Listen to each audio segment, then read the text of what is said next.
Hi everybody, this is Vanessa with Growportunity, and today we're going to talk about the loss of a loved one, how to deal with the grieving process. This is a very special video for me because we just had a major loss in the family, and it's not the first time that this happened to us. And I wanted to talk about it because I am learning what happens to everybody. I have a large family, and I've been seeing how everybody grieves differently, and I have done the wrong and I have done the better.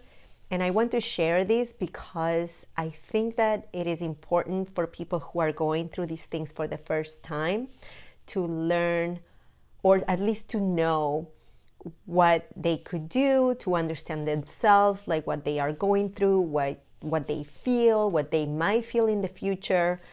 And at the beginning, when this happens to you for the first time, it's so confusing, it's so new to you, it's so overwhelming. So I think it is important to talk about it, because if I can help at least one person understand themselves a little bit and feel a little bit better, I already feel like I did so much. So let's start.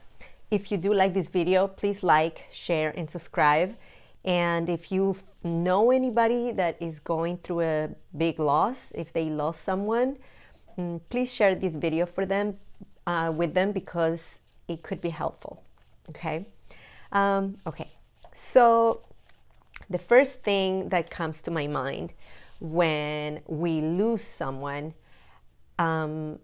keep in mind, sometimes losing a person does not necessarily mean that they passed away. In this case, I am mostly talking about someone passing away, but you do feel the same kind of loss when you go through divorce or a major breakup, or sometimes actually even a loss of a job that you love.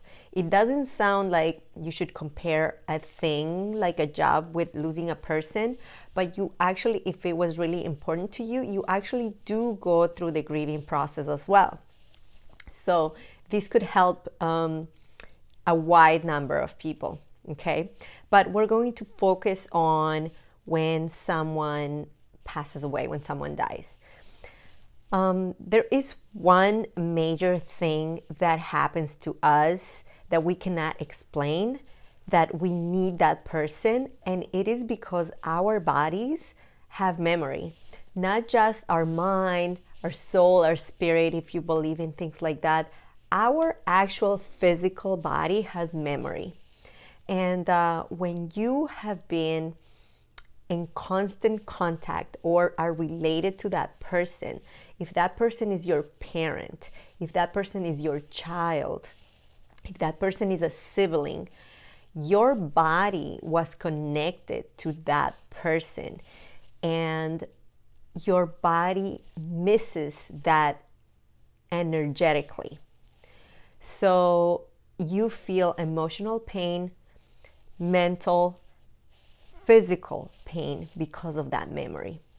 When you lose a spouse, that partner, or if that, again, you didn't have to be married, but when you lose a partner, you guys were connected physically for however long, and that has memory. Your body has memory of all of that. So when that is removed, it's very painful. And so it's important to know, because it is important to understand. I'm not saying that knowing will make you feel better, but at least you know what is going on, and that is really important. Another thing is I did some research back when my father passed away, and I found tons of articles about the 5 stages of grief. There's a lot of arguments about it, because the 5 stages of grief are denial, anger, bargaining, depression, and acceptance. And the very first original studies said that we go through this process sort of like in order. So the stages go in order up till we get to acceptance.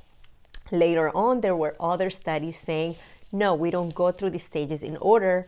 We can have 2 or 3 happening at the same time, or we can just skip 1 or 3 or 2, and we can feel the first one again. And it's not something that has to go in a specific order for everybody. It's not like that. In my experience and what I have seen in myself and my family members is that these stages of grief are true. What is different is that it's different for everybody, and the intensity of each state is different for everybody. The only one that I have experienced and that I have seen people experience is that acceptance comes at the very end. Because after you go through all the suffering and then the healing, you accept what's happened. You learn how to live with it. So let's go and review these stages just for a minute so you can kind of see where I'm coming from, understand what I'm saying, okay? Let's start with denial. So when something really traumatic like that happens, you don't believe it. You see it, you know it's happened, but it's not real to you. You don't accept it. And if somebody passed away, it's so unreal to you that your mind is like, no, it's not true. It's not true. I don't know for how long you feel that way. Again, everybody is different, but you go through a process that you just don't believe it. If you went through divorce, separation, or a breakup and the person's still alive, you do go through denial in the sense of like you're thinking, no, they still love me. Like we're still soulmates. We're still gonna be together. This is not true. Like this is not a real breakup. This is not a real separation. It's gonna get better. So you're in denial. Whatever situation is denial. You at some point you go through that. Another stage here, the next one will be anger. I have my notes, but I'm gonna talk about bargaining first. It's when you pray to God, to the universe, to source energy, to whatever you believe, life, you pray and you make deals with God. If you do this for me, I promise you that I will be a better person. I promise you that I will get closer to my children. I promise you that I will be a better sister. If you do this for me, if you bring this person back, if you don't let them die, if you don't let them leave me, I promise you I will go to church more often. I promise you I will start this thing that I said that I didn't do. Like you start making deals with life, with God, with the universe, in order for you to, in the hopes that you will get the person that you want back into your life. And of course, because I don't know if destiny is real or not, or things are meant to be or not, but then of course, you lose the person regardless of your prayers. Then in my opinion or in my experience, then there comes the anger, which is the next stage. You start getting angry. You start thinking it's not fair. How could this be possible? If someone died, they're so good. They were such good people. They were so young, or they had so much to look forward to. Why did this happen to them? Why did this happen to me? When you go through separation or breakup, why me? I did everything right. I'm such a good person. Why? And that there's no answer to why. So you start getting really, really angry. And this stage is really, really important because depending on your personality, you might start taking it out on people. You might start getting very irritated for no reason or for very little reason. You might start being mean to your friends, to your family, to your children, rude to people in general.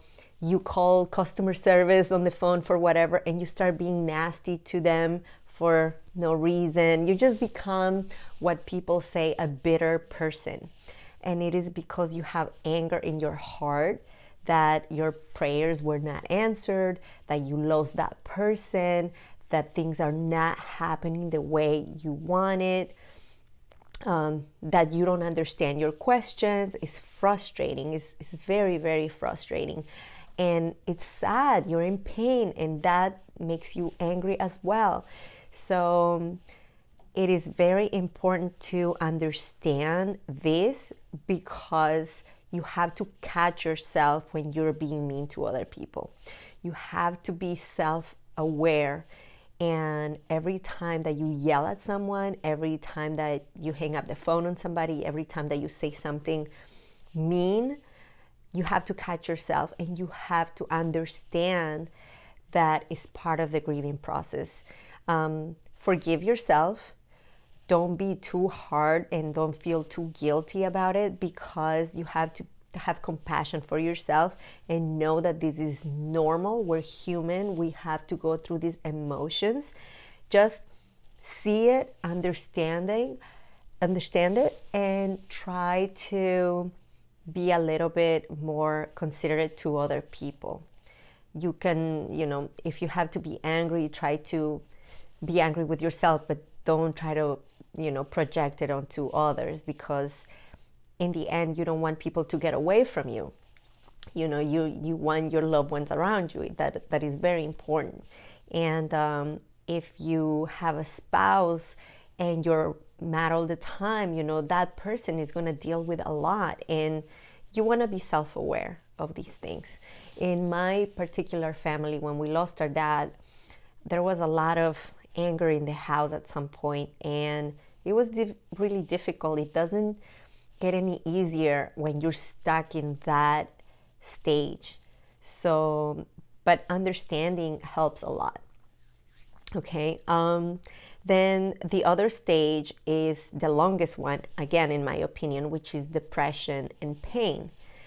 When you feel hopeless, when the person is gone, and you really see that it's real, when it's actually here, you're not in denial anymore, and you see that this is it, this is life, this is real. And when that hits you, you get depressed, and it's very, very painful. Depression can last a very long time, and this is why I'm making this video, because depression can last for years. It's not a few weeks thing, it's a few months thing, depending on who you lost. If you lost a family member, like a parent, a sibling, a child, the depression may last for years, because you have that strong of connection and however many years of memory. And memory that is in your mind, in your emotions, and physical. Remember, I said that we are physically, we have memory physically connected. So depression can affect your performance, your lifestyle, your job, your career, your daily life, your relationships with other people. And so it is very important to give yourself the time to heal, and to heal the right way. And why do I go like this? Because we all heal differently, and nobody can tell you how to heal and what is the right thing to do, because everybody's got a different personality. But what I will say is that a lot of times when we're depressed, we look for distractions not to feel that pain. And so there is a wrong way. Maybe there is no right way to heal, but there is a wrong way to deal with depression, which is the distractions: alcohol, drugs, television, too much sex, any addictions. Those are not to help you. Those actually stop you. When you, let's pick drinking. If you drink too much to forget, about your pain and to escape your depression, you're not healing. You actually get stuck right at the point that you started drinking. If you drink all the time, you're not moving forward. You keep getting more depressed because one, alcohol is a depressant, and you get more and more and more depressed. So you're not gonna move forward and you're not gonna get out of that situation.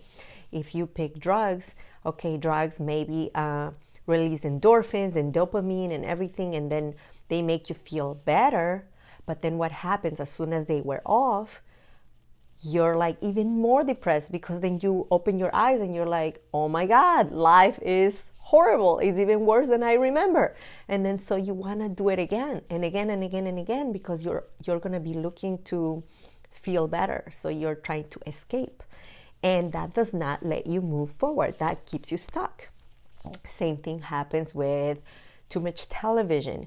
Your mind, when you watch TV, when you watch a movie, let's say it's a suspense movie, and you get so concentrated on it that it actually stresses you out and it makes you nervous. You don't know what's going to happen, and your body physically reacts like with the nervousness. Maybe like your hands get sweaty, or maybe like you get hot.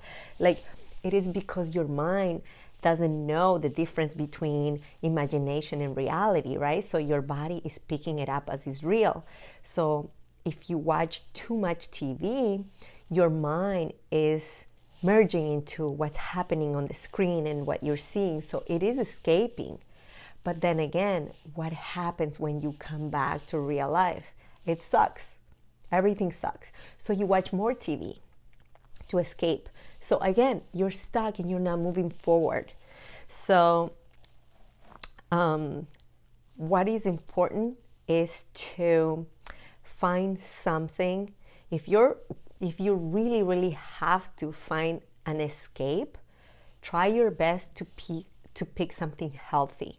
For example, I said at the beginning of the video that there were occasions where I picked the wrong thing, but there were occasions that I picked the right thing. And one of those things was running. Back then, I started running because I started feeling that runner's high, and it started making me feel good.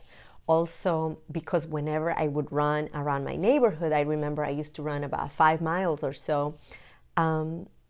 It helped me think, but not think in the sense of like I'm torturing myself thinking about what happened. Although, of course, there were times that I did, but it just made me think about life, about everything, about myself, about my family, about what I wanted to do next, about what I could do, about, it was just it was me time. And I was physically exercising, which again, it releases endorphins. It makes you feel accomplished at the end. I started getting more fit, and it was a good thing. And then I started looking forward to running. And every time I was sad, I would want to go for a run. And that is a healthy thing to do to help you heal. So to give you that example, other people may pick gardening or painting or drawing, or doing an activity that you enjoy, but that is not something that is a bad addiction. Okay, so try to go the opposite way and try to pick something that is positive, because you do have a choice, and the choice is yours. There were times that I chose the wrong thing, and even if I said as an excuse, I can't help it, I knew it was the wrong thing.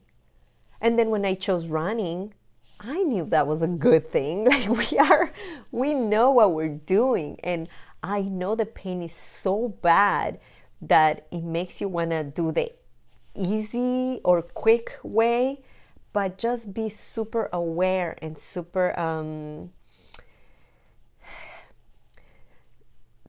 self-loving, because in the end, we're talking possible years of major pain. So, how long do you want to be stuck with this? And how much worse do you want to make it? Depression causes physical pain. So your mind doesn't know the difference between emotional pain and physical pain. You actually get very weak.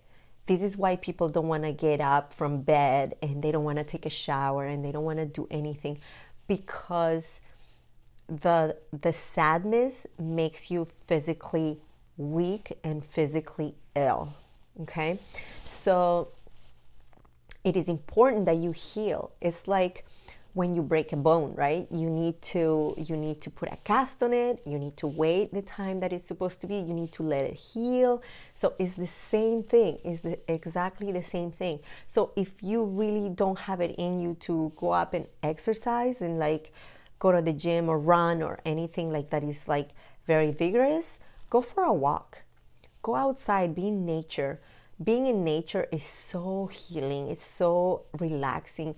Try to do 15 minutes outside. Just do something that is positive, and it will start making you feel physically better. And when you feel physically better, you start being a little bit more motivated to do something a little bit more, and that's how you will find your exit to start your healing process. Let me see, what else do I have here? Okay. It is very important that you talk to someone. Many times, and I still struggle with this, I make the mistake of trying to hide my feelings. And a lot of you might do the same thing. Why do we do that? Maybe it's a combination of reasons. Maybe you don't want to worry your family members. Maybe you want to seem stronger, because if you show your weakness, you care about what people think of you, or at least a lot of times I do, and I don't express myself the way I could or I should, because I don't want people to see my vulnerability.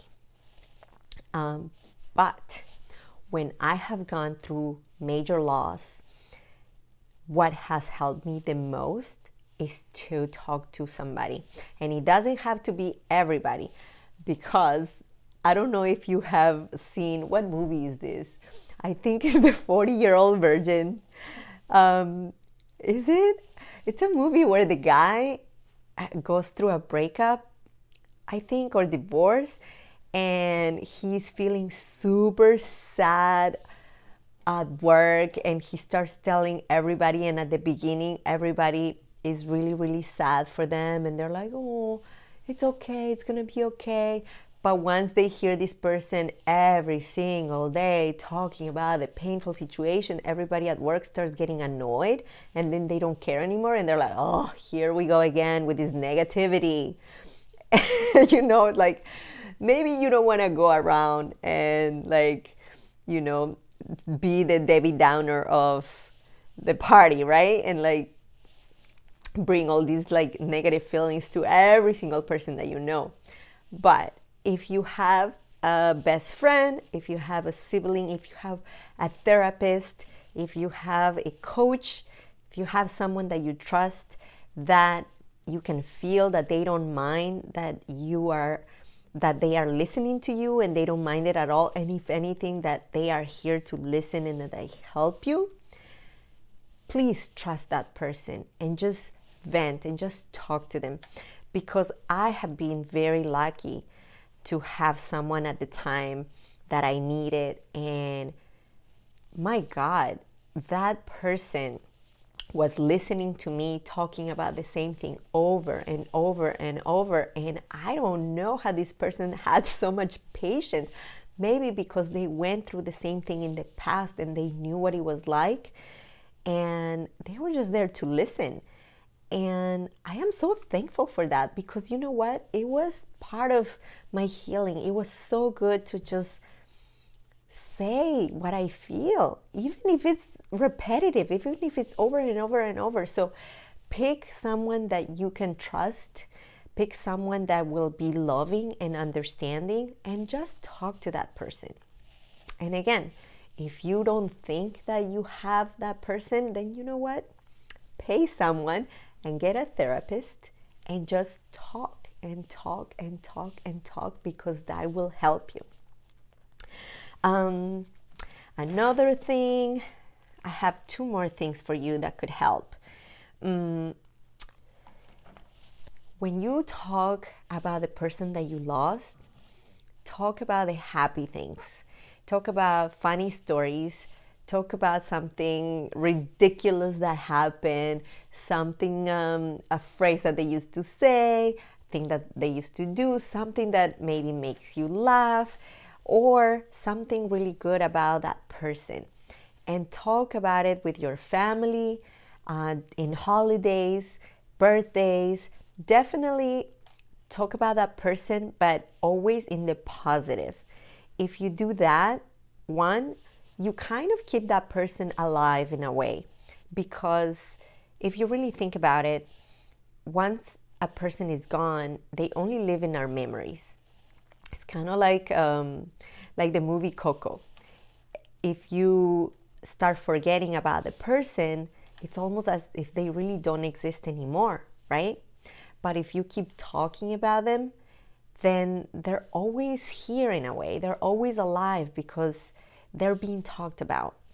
When I was little, when I was 1 year old, one of my two grandmothers passed away on my birthday. Go figure. So, being 1 year old, throughout my entire life, I'm not really going to know what my grandma was like. But I actually really do, because my mom told us tons of stories, and she still does, to my brother and I, about my grandma. And I feel like I know her.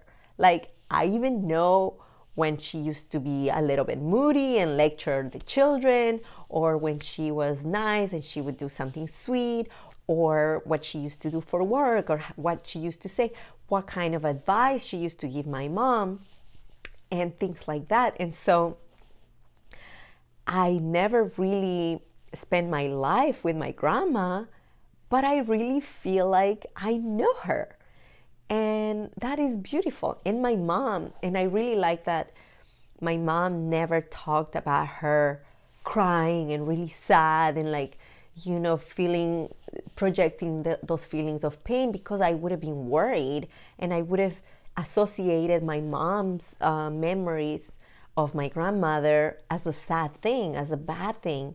But no, instead, it's like part of the family. It's like cool, actually.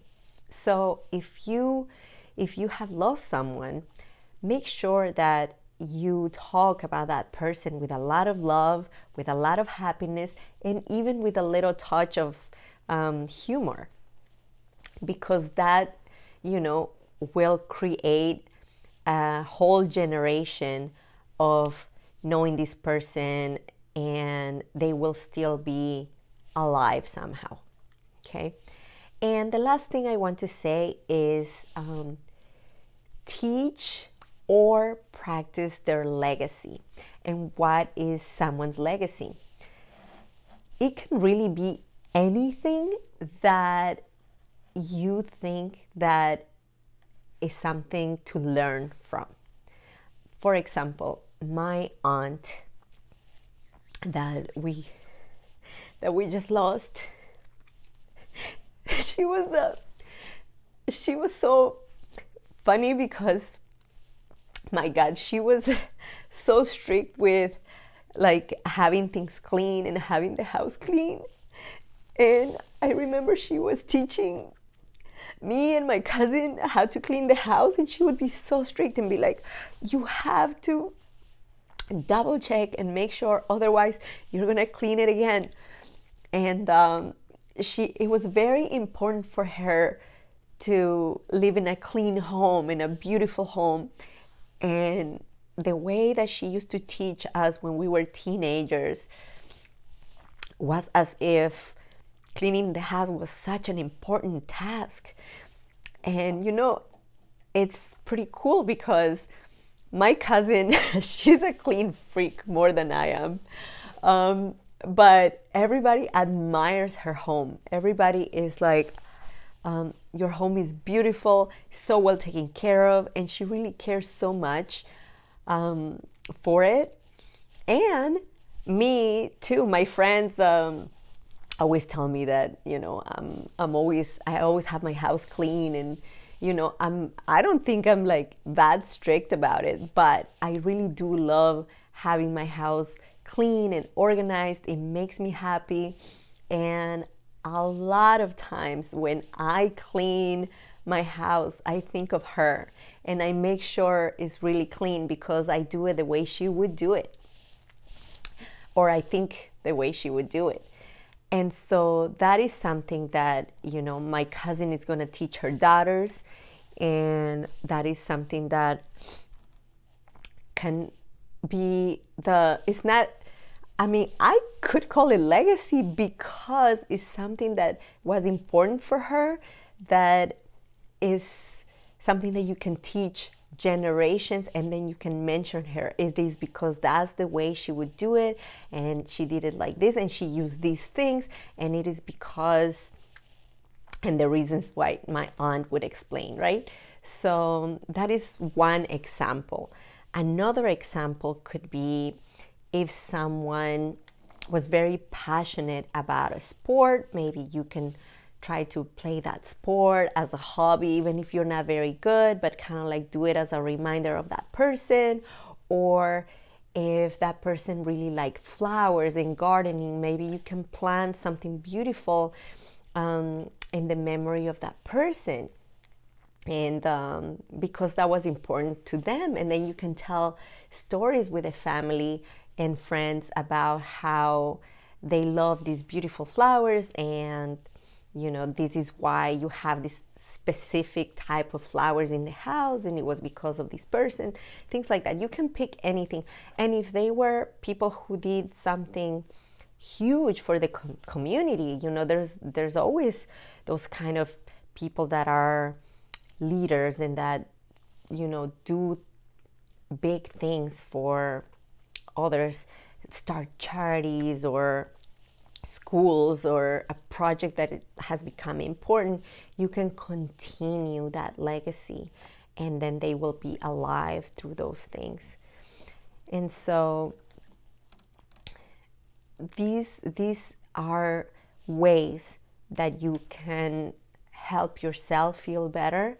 You can help everybody else feel better. And little by little, you will start seeing the light at the end of the tunnel. I remember specifically, it's so weird, but when you feel depressed, one day you wake up, and I don't know how to explain to you, you'll have to go through it, but one day you wake up and you feel like yourself. You feel normal, you feel better. And then you're like, whoa, what just happened? Like, oh my God, wow. And it feels like relief. And then later on, of course, maybe throughout the same day or the same week, you feel sad again. But that first moment when you feel relief, when you feel back to normal, that's it. That is the sign that you are like almost at the finish line, that you are like almost there, like it's starting to heal. And so little by little, all those things, the anger, the pain, the depression, all of that, they will come back. They come back and forth, and they're not in order, and they are not in the same intensity. But once you start getting finally to the healing process and finally feeling better, all of a sudden you will feel, you will start getting back to yourself. And so again, it's not a short process. And people will tell you, you will be fine, and you don't want to hear that because at that time you are going through pain. But you will be fine. You will learn to live with a new normal, and at some point it will feel okay.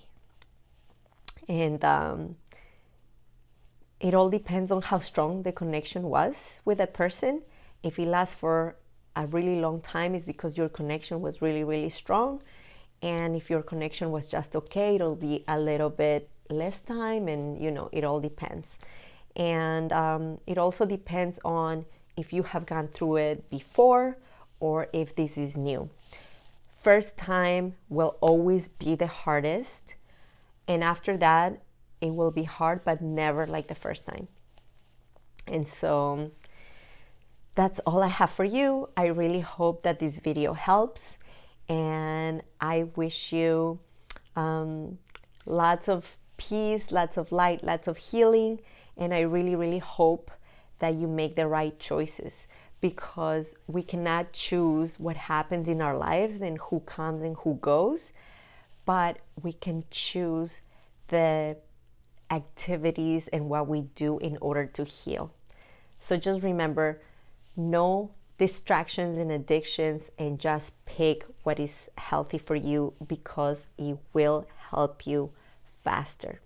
Meditation, exercise, lots of time with friends and family, lots of love around you, all the good things. You know what the good things are, and your intuition will tell you. So pick those things, and that's what will help you heal.